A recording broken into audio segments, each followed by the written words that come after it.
Hello, my lovelies, and welcome to Based AF. You know me, I'm sociologist Ashley Frawley. With us again this week, we have D.L. Jacobs, who's going to continue the lecture series that he's been giving us on the history of class consciousness. This lecture is Class Consciousness and the French Revolution. This is the slightly controversial title that we're going with anyway. Welcome, D.L. Jacobs. Thank you very much. Hopefully I'm coming through my audio. I just wanted to very quickly respond to two comments that were made, very fruitful in the chat at the last lecture. So one of them said something like, Marx thought surplus value was stolen from the workers. So in the kind of first series of lectures on political economy, hopefully we made it clear that Marx doesn't think surplus value is stolen from the workers. And in a sense, if it was, you wouldn't need socialism, you would just need the law. You would just need to get good lawyers to be out there and be like, look, this is wrong, and it's against the law. Likewise with Adam Smith. What we were kind of tracking the course of, and this is how Ashley set up the first part of this second series of lectures, was that the wealth of society for Adam Smith, which was the surplus product, which was in the interest of society as a whole, meaning as Smith gives an account, if we simply produced for need, if we simply produced for necessary labor, to use the terms, we would kind of remain hunters and gatherers. We would remain animals. And so what was playing out in terms of the struggle between the employer and the employee for Adam Smith was actually the unfolding of human possibility and capabilities.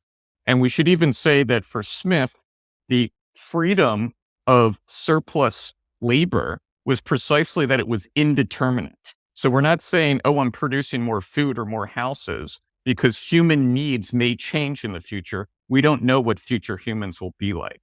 So he specifically is emphasizing, in a sense, going beyond what is required in society. And that this is the third in the exchange between the employer and the employee. In the second series of lectures, I mentioned Rousseau and the general will. Adam Smith is like Rousseauian to the core. He's the person who translates Rousseau into English. He wanted to meet Rousseau. He was a fanboy of him. They kind of famously don't meet. And of course, for him, surplus labor is an expression of the general interest of society. So what's happening with the Ricardian socialists, and this is why it led into class struggle and set up this second series of lectures, is that the freedom of bourgeois society is confronting the workers as their unfreedom.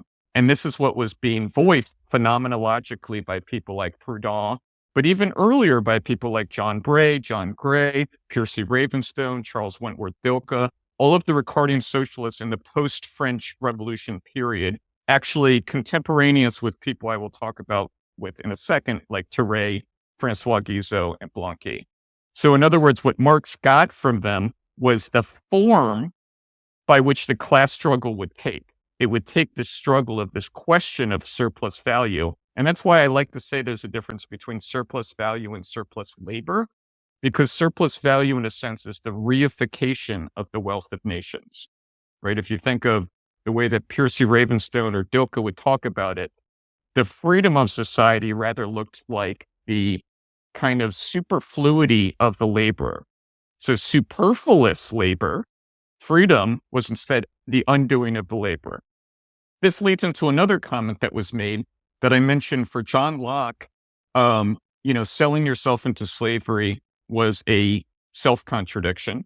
And there was a very interesting comment about, nonetheless, people did this in antiquity. And of course, actually, John Locke mentions this in the second treatise. This is true. Why was this true? The kind of too long didn't read answer is that, in a sense, there wasn't bourgeois right then. And so it wasn't self-contradictory. To quote Thierry, Augustin Thierry, who I'm going to talk about now, in antiquity, one's rights did not follow from their labor. Rather, one's rights followed from being a member of a community. So being a Roman, being an Athenian, being a Jew, being an Assyrian. And in that sense, there was no right that you were alienating in this case, that you were contradicting. Labor is really, to quote Marx from the Grundrisse, labor seems like it's something that's always been there. It's in the frickin' Bible, isn't it? Like, God's given us the earth to sow and reap the fruits of the land. On the other hand, to quote Marx, the simpleness of the category is kind of confusing to people. We miss that actually it's the product of an enormous amount of development over many, many, many, many, many, many centuries, millennia in the plural, that we arrived at the point of being able to even recognize that one has an inalienable right to labor. And of course, when we say recognize, there's a kind of dialectical point to it, which is it looks like it's always been there and we're simply recognizing it. On the other hand, the condition of recognizing it and becoming, the condition of recognizing it actually means that it's actually becoming possible, right? If we say there's a dialectic, there's a subject-object relationship in this case. And I'll just quote Hegel and then I'll shut up about this and continue. Hegel, right there in the philosophy of right, he talks about how property in antiquity was kind of separated into like the ownership, the use of a thing, and the thing, right? You can find it in the old Roman Codex, which, by the way, is revived in the Napoleonic era, meaning they do a humongous study of law. There's a whole outburst of all these schools of the study of jurisprudence. There's the German historical school that's happening contemporary, but also in France as well, where that old view of property starts to be kind of unintelligible. Because in bourgeois society, which truly has transformed people, it would seem as if something could be owned by like two people at the same time, which actually kind of contradicts the ownership. And I don't mean something like you can have shares in a company. I mean that property is absolute. This is why slavery becomes worse under bourgeois society. Slavery was actually subject to customs and habits in pre-bourgeois society. Slaves were kind of protected by the feudal order. Adam Smith has a great story of somebody, I think it's Vitas Polos, saying something like, cut the slave, no, not Vitas Polo. Vitas Polo sees a slave master say, cut the slave up and feed him to the fishes. And then Vitas Polo goes, no, kill this man. You're not allowed to treat your slaves like.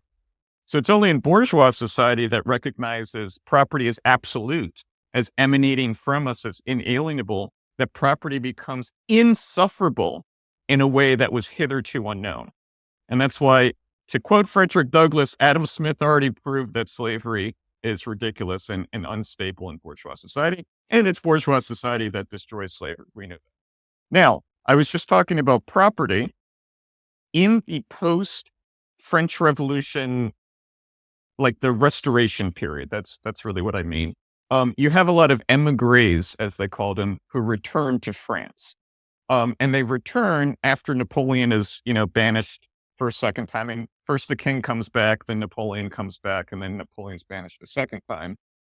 And this is in the period when there was something called the Charter of 1814 that was established. This was kind of seen as a compromise between the throne and the people. And because of kind of the ambiguity about it, because of the preceding period, the French Revolution, it was highly politicized and led to a period of an enormous amount of research into history in order to explain it. I was talking about property, and of course, one of the first questions that came up was all the émigrés returned, and they said, no, this is my property. And all of a sudden, they were facing the competing claim of the burghers, of the bourgeois, who were like, no, this is our property. So, of course, obviously, there were pages and pages and pages and pages spilled in terms of history where the kind of nobles would say, no, this was established legally at the time of like the Merovingians or whoever descent that I have. Whereas the bourgeoisie were saying more something like, no, property follows from labor. So already right there was this kind of question in a very immediate sense about history. But the second question as well was about what the heck had just happened. And somebody, the people I'm going to talk about, like Francois Mignet, Francois Guizot, Augustin Thierry, these were people who were of a younger generation. I want to say they're younger than like, say the Jacobins, maybe by a decade. And they might even be young enough to be, I don't know, perhaps their children. And so they're growing up in the shadow of the French Revolution. And of course, with the Bourbons back on the throne, I keep wanting to say Bourbon because I'm excited for the football championship tomorrow. That's why it's in New Orleans. Um, that with the Bourbons back on the throne, there's this question of, was this just a crime that happened? It was kind of a scandalous explosion, right? Where people would have caricatures of Robespierre guillotining everybody in France until he's left only to himself to guillotine. On the other hand, someone like Augustin Thierry, as he puts it in 1817, he wanted to see the constitutional opinions succeed. And so the question of reading the charter, which is a kind of compromise that recognizes some of the rights of bourgeois society, it's not a constitutional monarchy. That comes up in 1830 with the July Revolution, with Les Miserables era. It's more like an aristocratic constitutional monarchy. It's like a kind of compromised one. That what the historians like Thierry and Guizot want to do is say, embedded in this charter is the necessity of 1,400 years of history and development. And you cannot reduce this to decrees on the part of the king.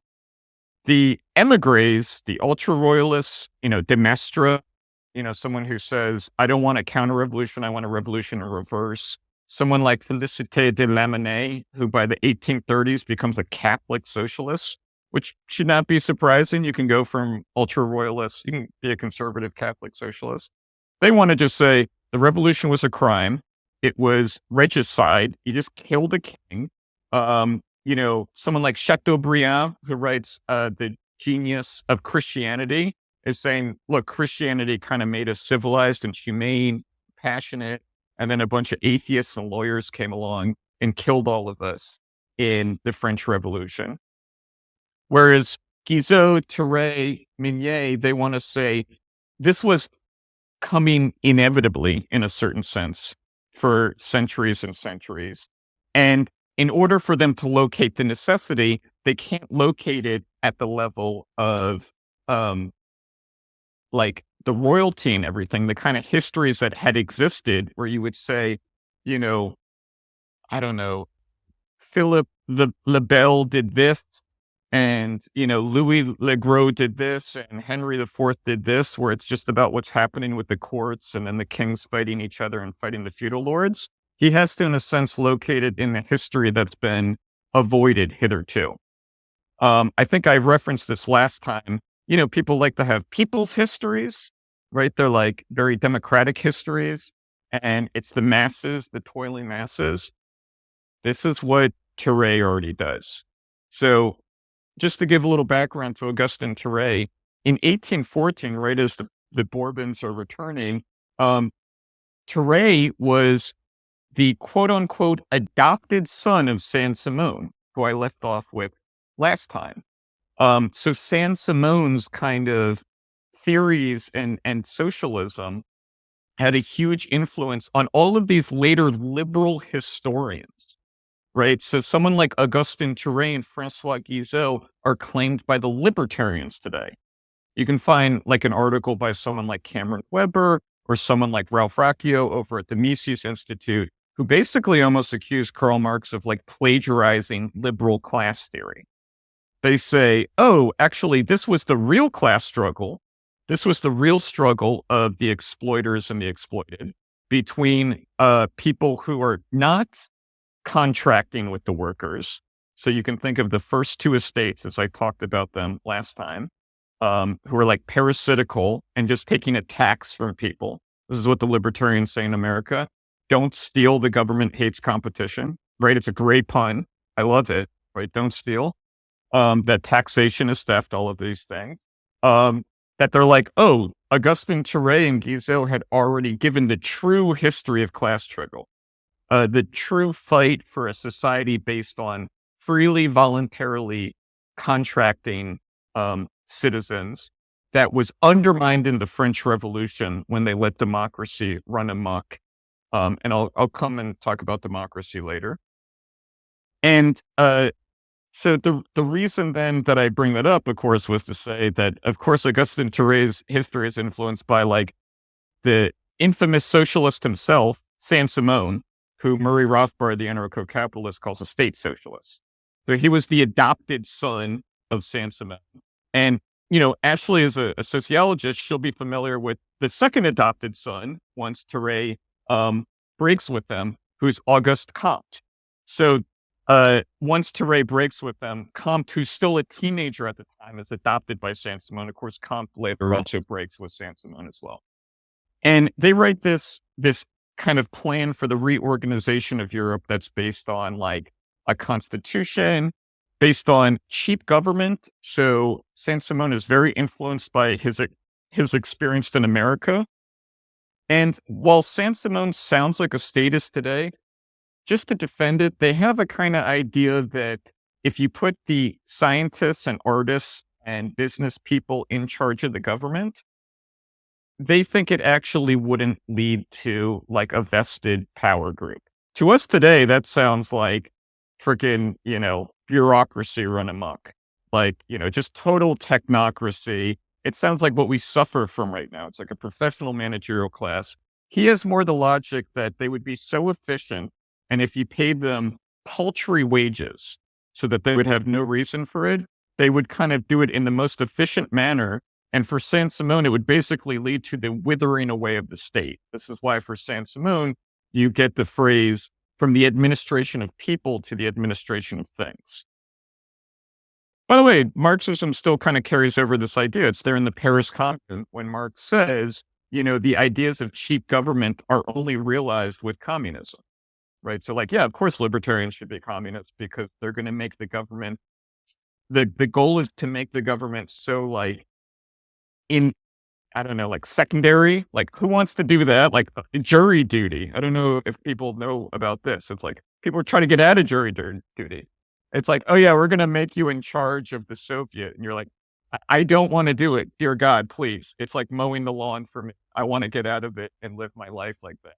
And so that's really the impulse behind it. Of course, it rings for us in a certain way in the 20th century because of all of these things like Burnham's managerial elite, I don't know, Mosca, Pareto, all of these other fun Italian elite theorists.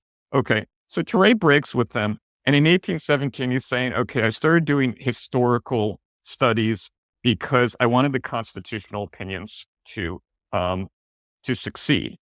Thuré is influenced by the romanticist Chateaubriand. And what that kind of leads him to do is try to make, and this is going to sound cheesy for a second, make the past come alive. This kind of thing. Like he says at the beginning of his historical essays, try to repopulate England. Like if you were living in England in the 10th century and what kind of world that is. And yet what he's trying to do is he knows that history in a sense is the record of social practices. And to explain the present, you have to kind of lead into the present. Last time I talked about Benjamin Constant, I was alluding to a speech he gives in 1817, so about when Thuré is giving these essays, where Benjamin Constant says, look, the confusion that happened in the French Revolution is that people like Saint-Just and Mobley tried to turn France into a Spartan state when socially we had actually outgrown that.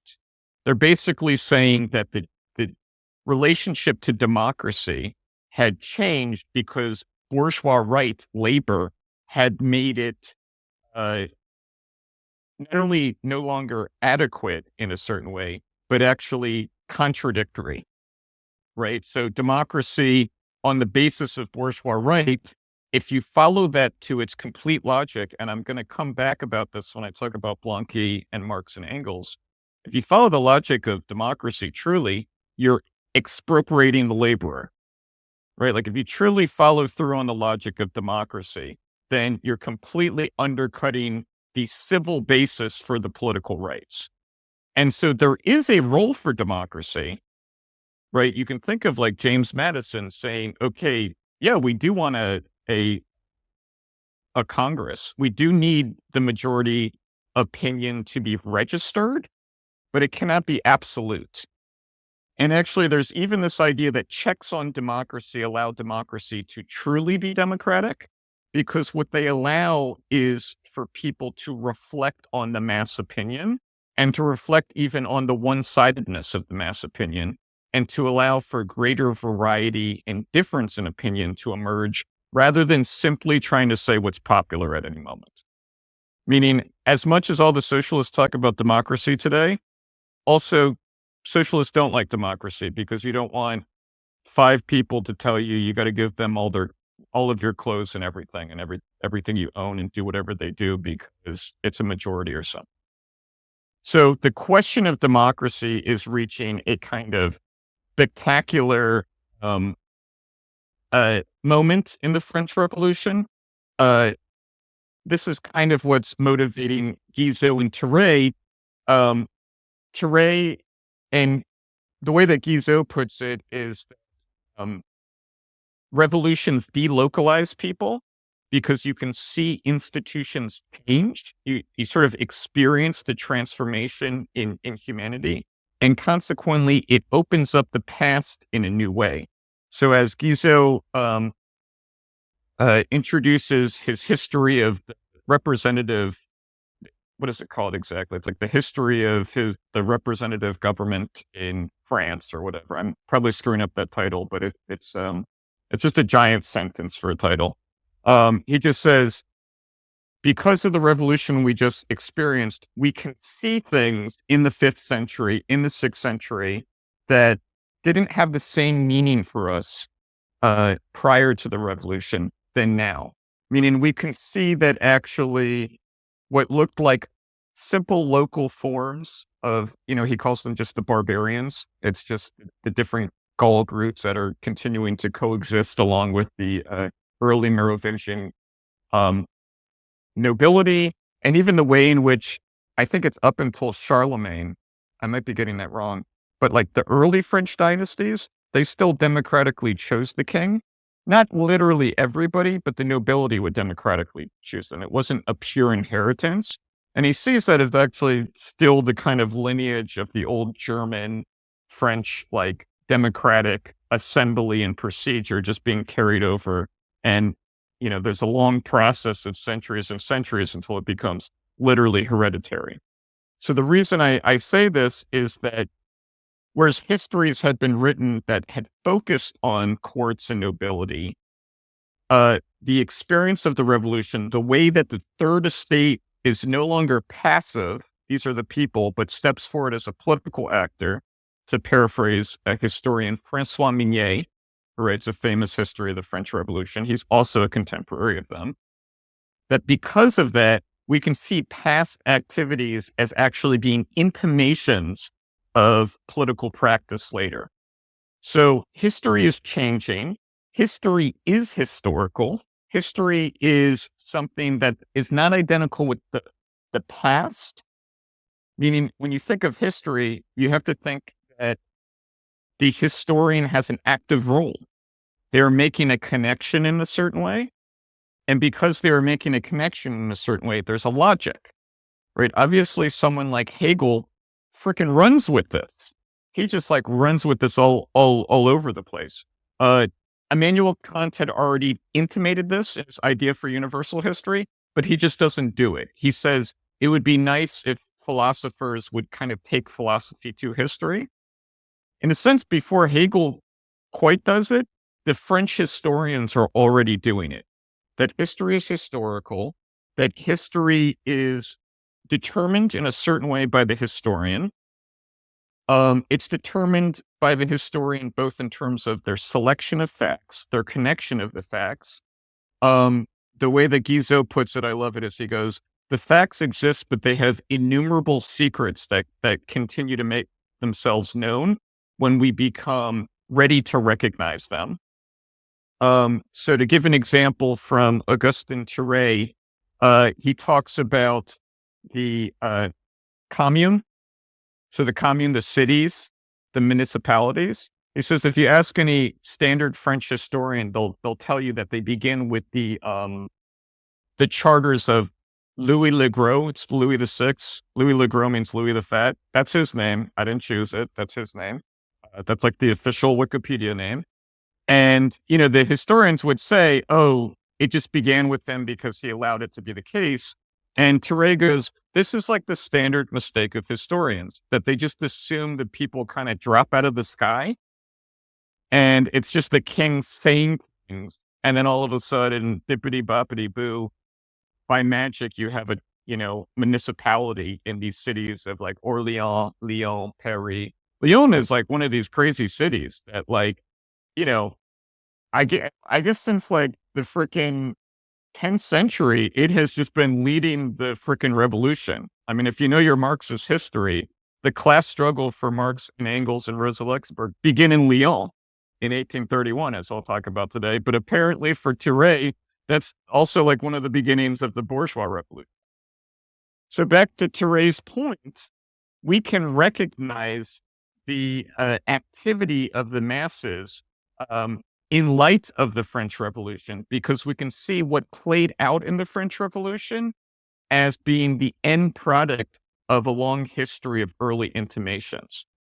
So maybe to give an analogy about this, I have bad circulation, so frequently I wake up in the middle of the night and my arm is asleep, right? Everybody knows about this. It's a bad thing. So you wake up in the middle of the night, you can't feel your arm. And so what I do is I almost like throw my torso, like I'm like throwing my Wait, arm. wait. Does that mean you have bad circulation? That's just like my life. What? Oh, okay. That's what I think. This is again, I'm not a doctor. This is my like self-diagnosis that I'm like, I must have bad circulation. So I'm throwing my torso until I start to feel my like arm again, right? You're like feeling your arm. Okay. Why am I giving this analogy? In retrospect, with history, what Touré does is all these events that people know about in French history, in a sense, he's saying, what was the role of the masses in them? So with like the founding of the communes, he says, well, for Louis VI to be able to charter the cities, there had to actually be the need on the part of the masses that was there for them to enact on it. Meaning he couldn't just say, blah, blah, blah, and now you're the bourgeoisie. In fact, they were kind of asking the king, please protect us and recognize our rights. You are our king. They write like the petition, you're divinely ordered by God. We love you. We respect you. You're the father of the people. Any father of the people would protect his children. We are your children here in Orleans, Lyon. Will you protect us? And not only that, they play on the jealousy of the king, because who are they asking for protection from? Oh, those lords that you're fighting all the time, who like many centuries ago, they were like your ancestors, like lieutenants, and they're supposed to be in the countryside, like just carrying out your tributes. Well, they're kind of acting behind your back, right? Like they pillage us and they plunder us, and we try to protect ourselves here in the city. So we're petitioning you as the father of, I don't even know if there was France at the time. It would be like Burgundy or something like, to protect us. And so it looks like at the time that the king is literally the subject. And what Touré is doing is he's saying, no, actually the king is kind of the cherry on top of what was already a development. And this is leading Touré even further back. Okay, so we know Saint-Simon had this history, as he calls it, of industrialism or something, where Saint-Simon is saying, okay, history itself has just been like driven by this. It's like Hegel's idea. It's like industry. And industry has had political representatives at one time in the form of a military clique that was kind of tampering down on the people and making them industrious. But then the military clique got its head up its own ass and went on this crazy crusade, and then had to become, dependent upon the people. And then the people step forward and they go, actually, we don't want the nobles anymore. We want the king. And the way that Saint-Simon puts it is, he calls it like the commercial class, or no, he calls it the industrial class. He goes, the industrial class make the king the industrial king. So Saint-Simon was already giving this kind of revision of history of one of the growth of industry. And, Augustin Thuré as his one-time adopted son and then, kind of breaking with them, uh, obviously wholly influenced by this because to quote Augustin Thuré in his historical studies, when he's talking about England, I'll jump the pond to England for a second, then I'll come back to France. He's like, at the time of the Norman conquest, there was no English nation. There was, as he calls it, an encamped nation. It was just basically a military siege. And it was only over time that industry actually brought together the interest of separated kind of different like monads, if you know the Leibnizian thing of that everybody was kind of conquered by their own little lieutenant, little chief, captain, something, in the one of the Normans, something like that, your lord, my liege, I don't know, whatever people would say. And slowly over time, industry kind of worked behind the backs of the lords and actually created a unified social interest. Now, that social interest is not clear until it becomes a political interest. So this is another thing that we get from the French historians. There's a young, there's a letter from a young Marx. It's one of my favorite letters in the world. It's the ruthless criticism of everything existing. I'm sure Ashley's read it a billion times. It's his letter to Ruga. And he says, men become conscious of their social interest in the political sphere when they battle out politically. That's a very, very French idea. Very French idea. And Marx, again, he wanted to, it was, what was it? The German French yearbooks. That's actually the journal that he's trying to get Ruga to participate in. That's where that letter is coming from. So bringing German philosophy to kind of French politics. And likewise, there were a lot of French who were like German no-philes. So Madame de Stael, she has a famous history of France and the French Revolution that's published posthumously. She's a Germanophile. Victor Cousin, who's a contemporary of Thuré and Guizot. He is like totally a fan of Hegel personally. And when he gets kicked out of France and like goes to Berlin, he also gets kind of like, I want to say like roughed up by the Prussian authorities. He gets like arrested and interrogated and stuff. And Hegel writes a letter kind of like in defense of him, kind of protecting him, saying, no, he's a good guy. He's not like a bad person or something like that. So there's a lot of crossover between the French and Germans at this time. And likewise, Hegel in his philosophy of history, he never says Thuré and Guizot, but he says right there in the introduction, actually, let me quote this directly. Let me find this, sorry, very quickly. He says, the French historians have displayed great genius in reanimating bygone times and in bringing the past to bear upon the present condition of things.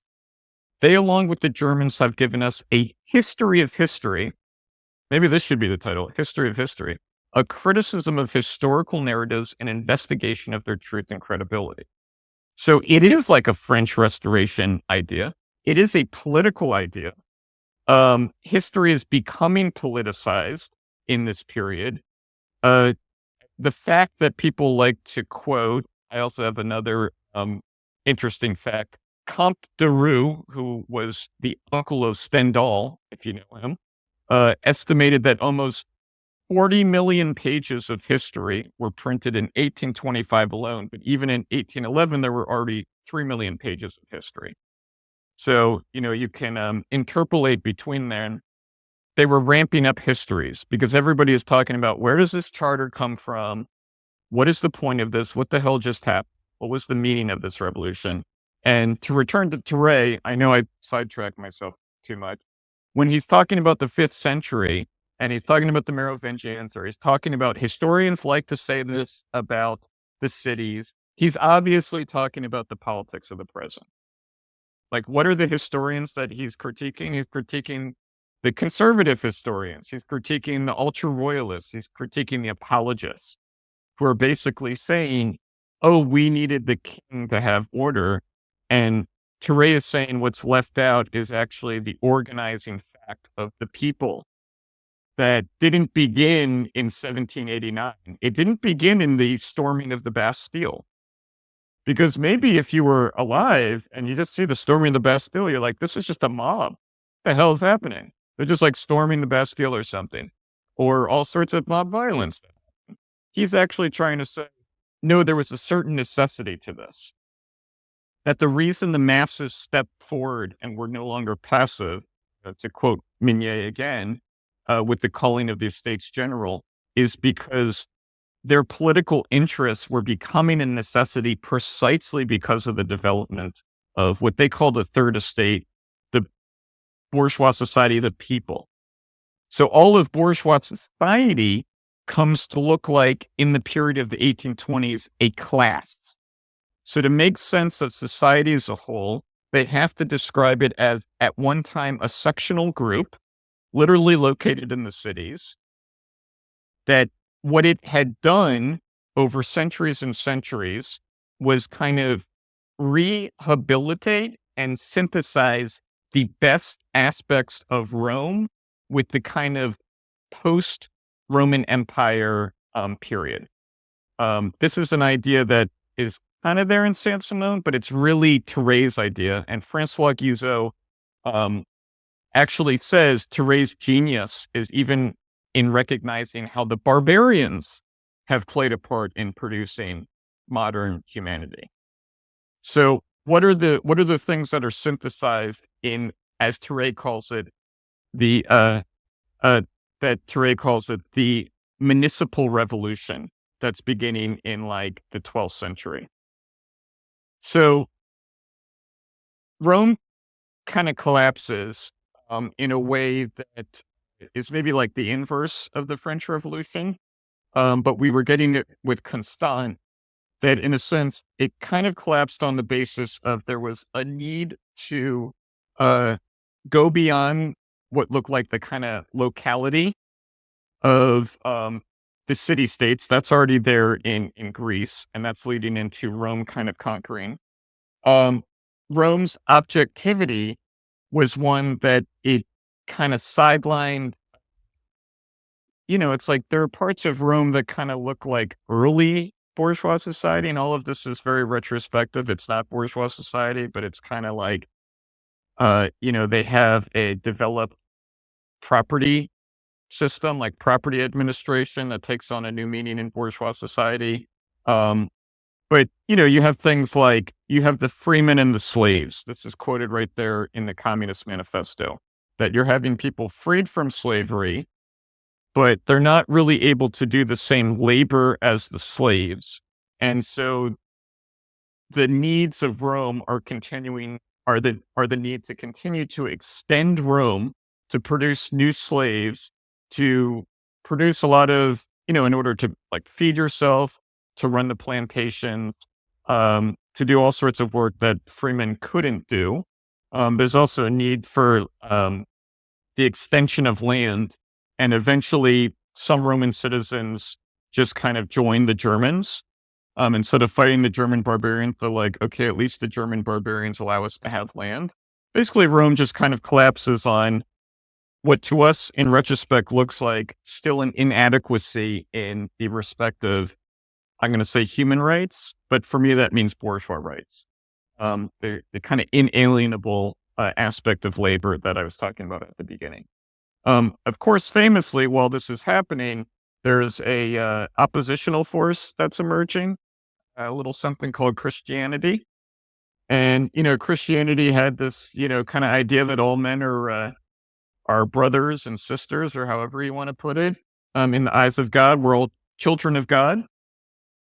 But for Trey, of course, while this is a good idea theoretically, in practice, it couldn't quite work out.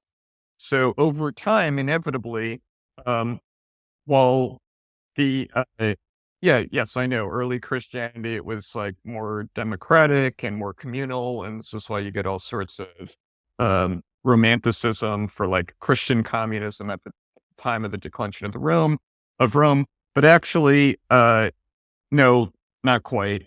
And so it still inevitably fell into Christendom several centuries later.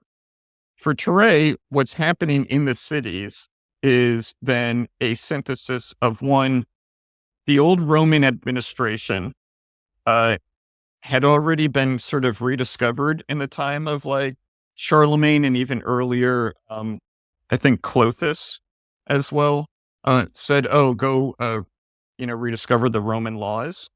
Not rediscover the Roman laws, like go collect the Roman laws and we're going to use them to administer ourselves. So the Roman administration continues into the cities. It was run by basically bishops, and all other kinds of religious orders sort of administered the cities. They carried out the public law, and they carried out what else am I thinking of? Oh yeah, public work projects, things like that. And slowly over time in these cities, um, the administration was sort of secularized. But not only was it secularized, it nonetheless contained the residual of Christianity, that, we all are equal in the eyes of God, as opposed to just the becoming secularized and, I don't know, returning to some kind of pagan religion. So there is an effect of Roman administration combining with Christian law. Likewise, in the cities, I mean, this is more what I talked about in the first series of lectures, labor is rehabilitated, to quote Touré. That's what he says in the History of the Third Estate. So someone like Seneca, if you ever read Arnold Alzer's giant 4-volume history of social art, or the social history of art, he talks about how Seneca praised art, but degraded the artist. Okay, why would you degrade the artist? Because the artist works. They're an artisan. And so consequently, labor was a mark of slavery, whereas art was, an expression of genius, of something, super sensible and extreme. It's absolute being. Quote von Tchaikovsky. I'll talk about him next time. And yet, nonetheless, there's a rehabilitation of labor in the cities because, as I talked about with Adam Smith, the cities were like made up of like runaway slaves and of people who, to quote Marx, had nothing but the labor on their back. And so the value of labor is not as denigrated in the cities because you're kind of with your own people. And just to make a point that Touré says, Touré talks about laborers. He says, my ancestors, which is kind of like odd to us today because we might hear like when someone says ancestor, you're talking about an ethnic group. And yet both him and Guizot talk about the artisans and talk about the laborers and talk about the industrious as their true ancestors, their true lineage, their true family. That is the soul of the nation. That is the history of the nation, of the French nation, is those who work. And so they're not identifying with territory. They're not identifying with blood. I think I mentioned this last time, right? Blood and soil. I thought we're done with that. Apparently not. People today are saying, no, they've lived here for thousands of years. It's like, yeah, for bourgeois society, your ancestors are those who have the same social practice as you. So it's the laborers. What do you mean the working men have no country?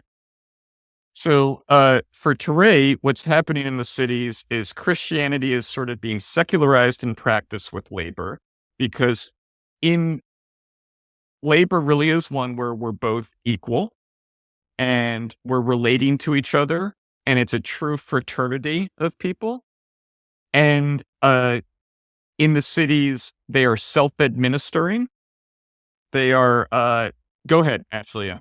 Go ahead. So I have a question about that. Again, like I know I'm derailing, but I'm just so curious. So you have this kind of, for me, I see this as a very kind of progressive step where it's like your ancestors, you can speak figuratively as your ancestors as being laborers, as being sort of industrious people. But now on the left, we feel comfortable talking in this kind of blood and soil language sometimes, know. where people will talk kind of half seriously about returning North America to its ancestral bloodline. Like, it's not possible, but ideally that's what we would do. And I wondered if you could, I know, massive digression, but why do you think there is that kind of regress there? Okay, so I think, and I've been thinking about, obviously, Compact just published the Maragaza article by Chris Cutrone. Visit patreon.com/Ashley A. Frawley for part 2.